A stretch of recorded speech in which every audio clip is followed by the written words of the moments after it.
said the first one is not a negative output gap. Why? Because demand pull inflation happens when aggregate demand exceeds potential output. This is a positive output gap. Also, decrease in unemployment also signals strong growth, not a weak economy. So the statement is wrong. Okay, that's why it's not A. Why is it not B? B states that cost push inflation and high employment rates.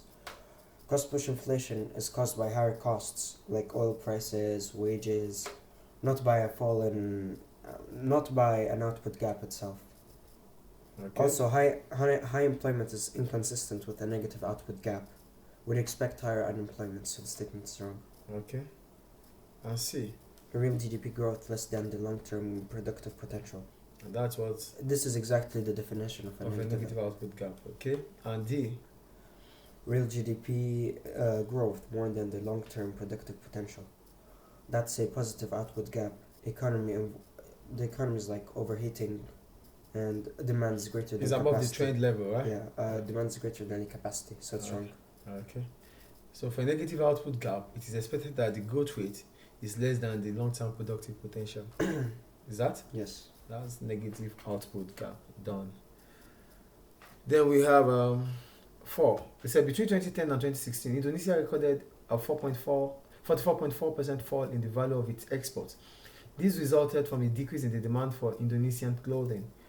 All things being equal, which one of the following is likely to result from this situation? What is the situation now?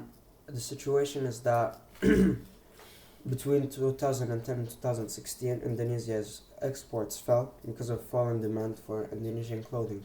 Okay. Exports are part of aggregate demand. If exports drop, aggregate demand falls. Okay. Its effect on, first of all, it has an effect on unemployment. Okay. It has an impact on unemployment. Yeah. Why? Lower demand for exports, producers cut back on output. Okay. And lower output, firms need fewer workers. So unemployment rises. Also, there's an effect on inflation. How? Falling aggregate demand reduces pressure on prices. Lower demand means downward pressure on inflation. So inflation falls.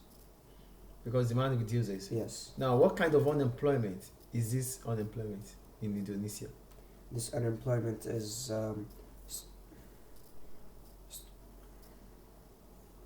structural. Yeah. Structural unemployment rate. Because it's a sector. Yeah. So that's about unemployment. We talked about unemployment now. We talked about negative output gap, right? Okay, let's see if we can do one more. Okay. So this note is about unemployment and output gap. Thank you.